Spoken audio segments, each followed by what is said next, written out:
ನಮಸ್ಕಾರ ವೀಕ್ಷಕರೇ, ನಮ್ಮ ಭಾರತ ಸಂಗೀತ, ಸಾಹಿತ್ಯ, ಲಲಿತಕಲೆ, ನಾಟ್ಯ ಹೀಗೆ ಹಲವು ಸಂಸ್ಕೃತಿ ಸಂಪ್ರದಾಯಗಳಿಂದ ಶ್ರೀಮಂತ ರಾಷ್ಟ್ರವಾಗಿದೆ.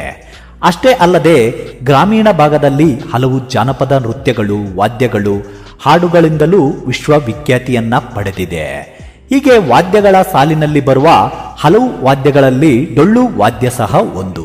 ಈ ಡೊಳ್ಳು ಕುಣಿತ, ಡೊಳ್ಳು ವಾದ್ಯ ಎಷ್ಟರ ಮಟ್ಟಿಗೆ ಜನಮಾನಸದಲ್ಲಿ ಉಳಿದಿದೆ ಅಂದ್ರೆ, ಅದೆಷ್ಟೋ ಕಾರ್ಯಕ್ರಮಗಳಲ್ಲಿ ಡೊಳ್ಳು ಕುಣಿತ ಇರದಿದ್ರೆ ಆ ಸಮಾರಂಭ ಸಂಪೂರ್ಣ ಅನಿಸೋದೇ ಇಲ್ಲ. ಇಂಥ ವಿಶೇಷವಾದ ಡೊಳ್ಳು ಹುಟ್ಟಿದ್ದು ಹೇಗೆ? ಇಷ್ಟು ಜನ ಇಷ್ಟಪಡಲು ಕಾರಣವೇನು? ಈ ವಾದ್ಯ ಕುರುಬರ ಪರಮ ಆಪ್ತ ವಾದ್ಯವಾಗಿದ್ದು ಹೇಗೆ? ಇವೆಲ್ಲವುದರ ಬಗ್ಗೆ ನಾವು ದಿನ ಈ ವಿಡಿಯೋದಲ್ಲಿ ತಿಳಿದುಕೊಳ್ಳೋಣ.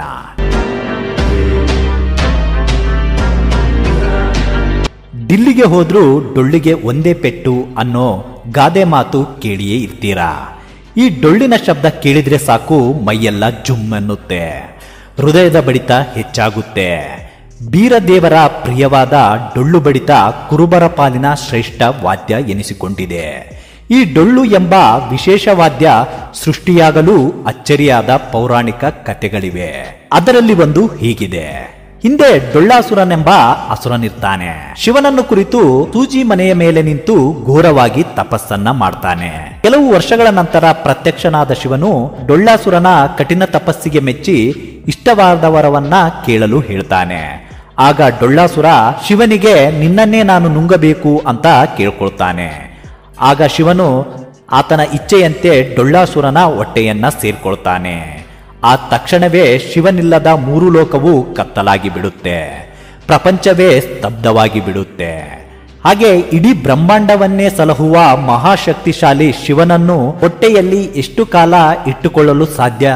ಶಿವನ ಅಗಾಧವಾದ ಭಾರವನ್ನ ತಡೆಯಲಾಗದೆ ಡೊಳ್ಳಾಸುರ ಶಿವನನ್ನ, ನನ್ನಿಂದ ತಪ್ಪಾಯಿತು, ನಿನ್ನ ಭಾರ ತಡೆಯಲಾಗುತ್ತಿಲ್ಲ, ದಯಮಾಡಿ ಹೊರಗೆ ಬಾ ಎಂದು ಶಿವನಲ್ಲಿ ಕೋರಿಕೊಳ್ತಾನೆ. ಆಗ ಶಿವನು ಆ ಅಸುರನ ಹೊಟ್ಟೆಯನ್ನ ಸೀಳಿಕೊಂಡು ಹೊರ ಬರ್ತಾನೆ. ಹೀಗೆ ಹೊರ ಬಂದ ನಂತರ ಅಸುರನ ಚರ್ಮದಿಂದ ಡೊಳ್ಳನ್ನ ಮಾಡಿ ಅವನ ಕರಳನ್ನೇ ಆ ಡೊಳ್ಳಿಗೆ ಹಗ್ಗವಾಗಿ ಬಿಗಿದು ಅಸುರನ ಕೈಗಳನ್ನೇ ಊರಿನ ಕೋಲಿನ ಗುಣಿ ಮಾಡಿ ಬಡಿದು ಶಿವ ನರ್ತಿಸ್ತಾನೆ. ನಂತರ ತನ್ನ ಒಕ್ಕಲದವರಾದ ಹಾಲು ಮತದ ಕುರುಬರಿಗೆ ಶಿವನು ಆ ಡೊಳ್ಳನ್ನು ದಾನವಾಗಿ ನೀಡ್ತಾನಂತೆ. ಹೀಗೆ ಸಾಕ್ಷಾತ್ ಶಿವನಿಂದಲೇ ತಯಾರಾದ ಪವಿತ್ರವಾದ ಡೊಳ್ಳು ಹಾಲು ಮತದ ಕುರುಬ ಜನಾಂಗದ ಕೈ ಸೇರಿತ್ತು.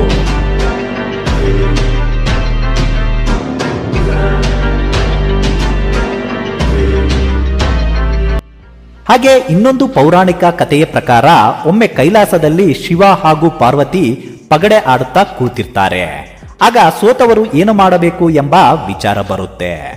ಸೋತವರು ಕೈಲಾಸವನ್ನು ತೊರೆದು ಯಾರಿಗೂ ಕಾಣದಂತೆ ಜೀವಿಸಬೇಕು ಎಂಬ ನಿಯಮವನ್ನ ಮಾಡಿಕೊಳ್ತಾರೆ. ಆಗ ಆ ಆಟದಲ್ಲಿ ಶಿವನು ಸೋತು ಬಿಡ್ತಾನೆ. ಆಟದ ನಿಯಮದಂತೆ ಶಿವನು ಕೈಲಾಸವನ್ನ ತೊರೆದು ಒಂದು ಗವಿಯಲ್ಲಿ ಹೋಗಿ ಕಲ್ಲಾಗಿ ಸೇರ್ಕೊಳ್ತಾನೆ. ಆಗ ಶಿವನಿಲ್ಲದೆ ಇಡೀ ಲೋಕಪಾಲನೆ ಕಷ್ಟವಾಗುತ್ತೆ. ಆಗ ನಾರದ ಶಿವನನ್ನು ಹುಡುಕುತ್ತಾ ಹೋಗಿ ಪತ್ತೆ ಮಾಡ್ತಾನೆ. ನಂತರ ನಾರದರು ಶಿವನ ಮನವನ್ನ ಒಲಿಸಿ ಅಲ್ಲಿಂದ ಕೈಲಾಸಕ್ಕೆ ಬರುವಂತೆ ಮಾಡ್ತಾರೆ.